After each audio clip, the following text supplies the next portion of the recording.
കഴിഞ്ഞ ജനുവരി 27-ന് സുപ്രധാനമായ ഒരു പ്രഖ്യാപനമായിരുന്നു പ്രധാനമന്ത്രി നരേന്ദ്രമോദി നടത്തിയത്. ഇന്ത്യയും യൂറോപ്യൻ യൂണിയനും തമ്മിലുള്ള വളരെ വലിയ ഒരു കരാറിൽ ഒപ്പുവെച്ചിരിക്കുന്നു എന്നുള്ളത് ഏറെ സന്തോഷത്തോടു കൂടി തന്നെയാണ് ഇന്ത്യൻ ജനങ്ങളെല്ലാം തന്നെ, അതെ, തീർച്ചയായിട്ടും, അതെ, എല്ലാവരും സ്വീകരിച്ചത്. എന്നാൽ ഇതിനെക്കുറിച്ച് ചർച്ചകളൊന്നും തന്നെ ഒന്നും തന്നെ അവസാനിക്കുന്നില്ല. ഇപ്പോഴും നിരന്തരം ചർച്ചകൾ നടന്നുകൊണ്ടിരിക്കും. കൂടുതൽ വിവരങ്ങളുമായി ഇതിനെക്കുറിച്ച് നമുക്ക് ചോദിക്കാം. കത്തോലിക്ക കോൺഗ്രസിൻ്റെ ഗ്ലോബൽ സെക്രട്ടറിയായ ജോമേഷ് കൈതമന ഇപ്പോൾ നമ്മളോടൊപ്പം ചേരുന്നുണ്ട്. Sir, good evening. European union European union കരാർ എന്ന് പറയുന്നത് ഇന്ത്യൻ ജനത വളരെ പ്രത്യാശയോടെ പ്രതീക്ഷയോടെ ഒക്കെ നോക്കിയിരിക്കുന്ന ഒന്ന് തന്നെയാണ്.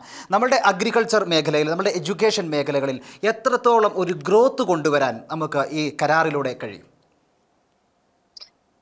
ഈ കരാറിനെ നിങ്ങൾ പറഞ്ഞതുപോലെ തന്നെ മദർ ഓഫ് ഓൾ ഡീൽസ് എന്നാണ് ഈ കരാറിനെ കുറിച്ച് പറയുന്നത്.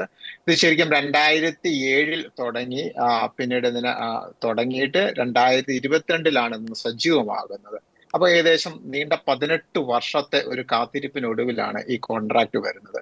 ഇതിപ്പം യൂറോപ്യൻ യൂണിയനിൽ ആകെ നമുക്കറിയാം 27 രാജ്യങ്ങളാണ് ഉള്ളത്. ഈ 27 രാജ്യങ്ങളുള്ള 45 കോടി ജനങ്ങളും ഇന്ത്യയിലുള്ള 145 പരം കോടികളുള്ള ജനങ്ങളും തമ്മിലുള്ള ഒരു കോൺട്രാക്റ്റ് ആണ്. അങ്ങനെ അതുകൊണ്ടാണ് ഇത്രയും വലിയ ഒരു കോൺട്രാക്റ്റ് ആയതുകൊണ്ടാണ് ഇതിനെ നമ്മൾ പൊതുവായി പറയും മദർ ഓഫ് ഓൾ ഡീൽസ് എന്ന്. ഇത് ഇന്ത്യക്കും യൂറോപ്യൻ യൂണിയനും ഒരുപാട് ഗുണം ചെയ്യുന്ന ഒരു കോൺട്രാക്റ്റ് ആണ്. നമുക്കറിയാം യൂറോപ്യൻ യൂണിയന്റെ ഒരു GDP 16 മുതൽ 17 ട്രില്യൺ വരെയാണ്. അതാണ് അവരുടെ GDP. അതിൻ്റെ അകത്ത് ജർമ്മനിക്ക് തന്നെ 4.3 മുതൽ 4.5 ട്രില്യൺ GDP വരെ ജർമ്മനിയുടെ തന്നെ കോൺട്രിബ്യൂഷൻ ആണ്. അപ്പോൾ യൂറോപ്യൻ യൂണിയന്റെ ഒരു നട്ടെല്ല് സാമ്പത്തിക എഞ്ചിൻ എന്ന് പറയുന്നത് തന്നെ ജർമ്മനിയാണെന്ന് നമുക്ക് പറയാൻ സാധിക്കും. ഇതിന്റെ അകത്ത് ഇതൊരു ഗിവ് ആൻഡ് ടേക്ക് ആണ്. രണ്ട് കൂട്ടർക്കും ഇതിന്റെ അകത്തുനിന്ന് വലിയ ഗുണങ്ങളുണ്ട്. പ്രത്യേകിച്ച് നമ്മെ സംബന്ധിച്ച്, ഇന്ത്യയെ സംബന്ധിച്ചിടത്തോളം വലിയൊരു അവസരമാണ് ഇന്ത്യയെ സംബന്ധിച്ച് തുറന്നു കിടക്കുന്നത്. അതായത് ഇന്ത്യയുടെ ഭാഗത്ത് നിന്ന് നോക്കുമ്പോൾ ഗാർമെന്റ്സ്, ലെതർ ഉൽപ്പന്നങ്ങൾ, മത്സ്യം, sea food, Gems and jewellery, ഇതൊക്കെ ഇന്ത്യക്ക് ഒരു യൂറോപ്പിലേക്കുള്ള വലിയൊരു വാതിൽ തുറന്നു കൊടുക്കുകയാണ്. ഇതുവഴി നമുക്ക് താരിഫൊക്കെ ഒത്തിരി കുറയുന്നു. ഈ താരിഫൊക്കെ കുറയുന്ന വഴി ഏകദേശം ഇന്ത്യക്കും യൂറോപ്യൻ യൂണിയനും ഒരുപാട് ഗുണം ചെയ്യുന്നു. അപ്പം ഒരു വലിയൊരു വ്യാപാരം സുഗമമാക്കുകയാണ്. അപ്പൊ അങ്ങനെ നമ്മൾ നോക്കുമ്പോൾ നമുക്ക് ഇതിൻ്റെ അകത്ത് പറയാൻ സാധിക്കുന്ന വേറൊരു കാര്യം എന്ന് പറഞ്ഞു കഴിഞ്ഞാൽ, ഇന്ത്യ ചോദിച്ച ഒരു ചോദ്യം ഇന്ത്യയിലെ കർഷകർക്കുള്ള, ഈ കർഷകർക്കൊക്കെ ഇതിനെ സംരക്ഷിക്കുന്ന ഒരു നിലപാടാണ് ഇന്ത്യ സ്വീകരിച്ചിരിക്കുന്നത്. നമ്മൾ വായിച്ചതിന്റെയൊക്കെ അറിവില് അതുകൊണ്ടൊക്കെ തന്നെയാണ് ഈ കരാറ് കുറച്ചൊക്കെ നീണ്ടുപോയത്. ഇന്ത്യ എന്ന് വെച്ചാൽ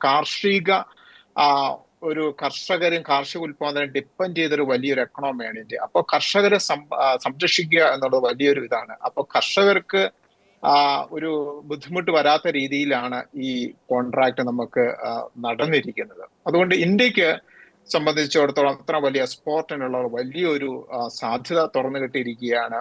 അത് ഇന്ത്യയെ സംബന്ധിച്ചിടത്തോളം ഈ ഫ്യൂച്ചറിലേക്ക് ഒരുപാട് ഗുണങ്ങൾ ചെയ്യും. ഇപ്പോൾ തന്നെ നമ്മൾ പരിശോധിക്കുകയാണെങ്കിൽ 120 മുതൽ 130 ബില്യൺ യൂറോയുടെ ഇതാണ് യൂറോപ്യൻ യൂണിയൻ ഇന്ത്യയും തമ്മിൽ നടക്കുന്നത്. ഈ കരാറ് വരികയാണെങ്കിൽ, നടപ്പിലാകുമ്പോൾ അടുത്ത 10 വർഷത്തിന് ഇത് ഇരട്ടിയാകുമെന്നാണ് നമ്മുടെയൊക്കെ കണക്ക് കൂട്ടൽ. അതൊക്കെയാണ് അന്താരാഷ്ട്ര നിരീക്ഷകരും മാഗസിൻസും ഇവിടുത്തെ യൂറോപ്യൻ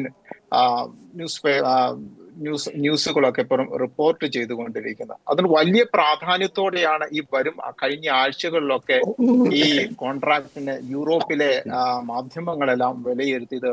അപ്പൊ ജർമ്മനി, സ്വിറ്റ്സർലൻഡ്, ഞാനിപ്പോഴായിരിക്കും സ്വിറ്റ്സർലൻഡിനാണ്, ഇവിടുത്തെയൊക്കെ ജർമ്മനിയിലെയൊക്കെ പത്രങ്ങളും ന്യൂസിലൊക്കെ വലിയ പ്രാധാന്യത്തോടു കൂടി തന്നെയാണ് ഇതിനെ കുറിച്ച് ഡിസ്കസ് ചെയ്തിരിക്കുന്നത്. ഇതിനൊരു വേറൊരു കാരണമുണ്ട്. എന്തുകൊണ്ട് ഈ കരാറിലേക്ക് പെട്ടെന്ന് ഇങ്ങനെ ആദ്യം പറഞ്ഞ 18 വർഷത്തെ ചർച്ചയുണ്ട്, എന്നാലും പെട്ടെന്ന് വരാൻ കാരണം നമുക്കറിയാം.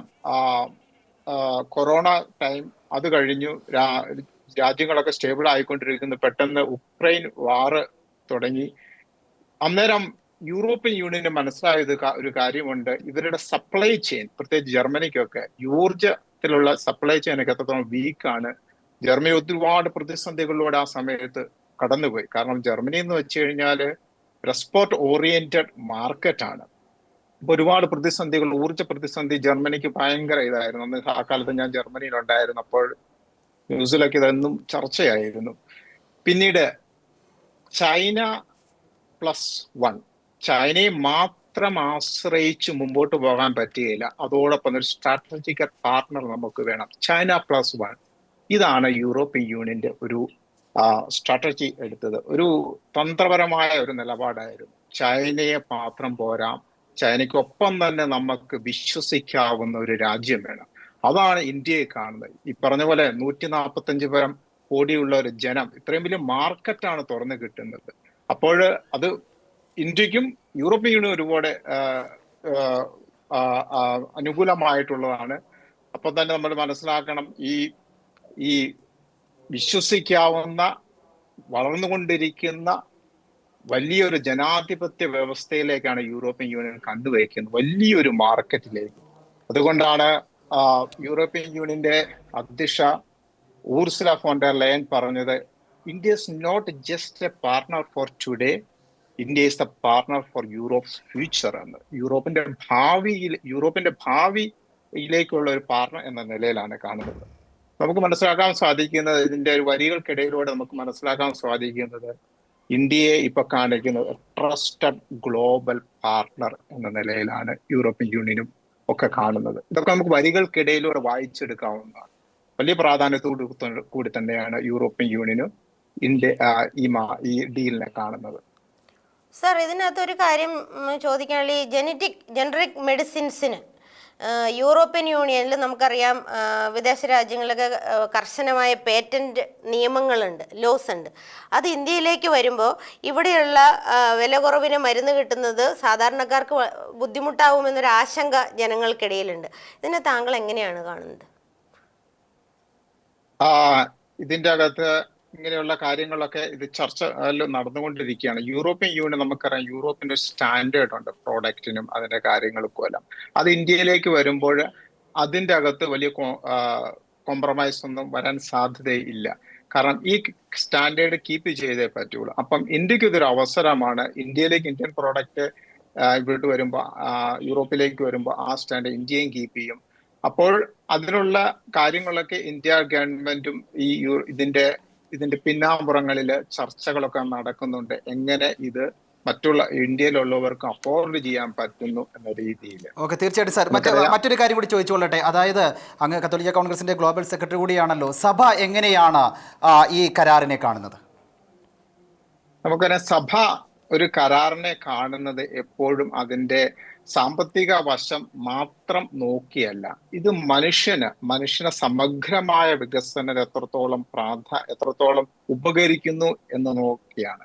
നമുക്കറിയാം, GDPയുടെ ഒരു കേവല വളർച്ച നോക്കിയല്ല സഭ ഒരു കോൺട്രാക്ടിനെ കാണുന്നത്. അത് മനുഷ്യന്റെ സമഗ്രമായ ഹ്യൂമൻ ഡിഗ്നിറ്റി, മാന്യമായ തൊഴിൽ സാഹചര്യം, ഇതൊക്കെ നോക്കിയാണ് സഭ അതിനെ കാണുന്നത്. ഇതിനെക്കുറിച്ച് നമ്മൾ ഒന്നുകൂടി പറയുകയാണെങ്കിൽ, വിശുദ്ധ ജോൺ പോൾ മാർപ്പാപ്പയുടെ സെന്റേസിമുസ് അനൂസ് എന്ന് പറയുന്ന പ്രബോധനത്തിൽ ഉൾപ്പെടുന്ന മനുഷ്യനെ ഉൾക്കൊണ്ടുകൊണ്ട് മനുഷ്യന്റെ സമഗ്ര വികസനത്തിനുള്ള ഒരു ഉപകരിക്കുന്ന കോൺട്രാക്റ്റുകൾ മാത്രമേ നല്ല നിലനിൽപ്പുള്ളൂ എന്ന് തന്നെയാണ് മാർപ്പാപ്പ ഇതിനെ കുറിച്ച് പറയുന്നത്.